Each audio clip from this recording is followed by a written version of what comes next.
şurupları. Öksürük şurubu yapıyorum.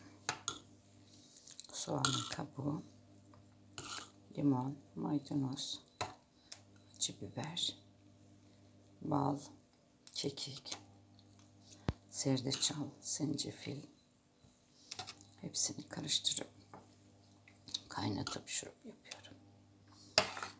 Eskiden bunu yapıyorlarmış. Hepsi bitki.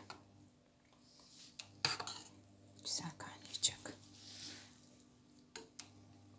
Ha, tarçın da var.